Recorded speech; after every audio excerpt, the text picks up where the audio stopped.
Welcome to my channel. आज बनाएंगे super clay से 2 टाइप्स के फ्लावर। बिना किसी देरी के वीडियो शुरू करते हैं और ज़्यादा से सब्सक्राइब और लाइक जरूर कर देना।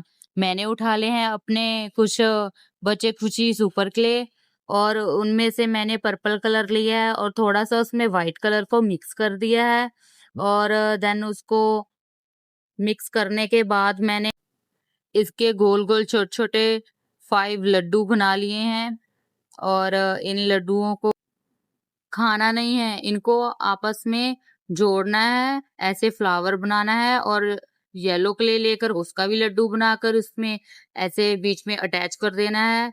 ऐसे अच्छा सा फूल बनकर रेडी हो जाएगा।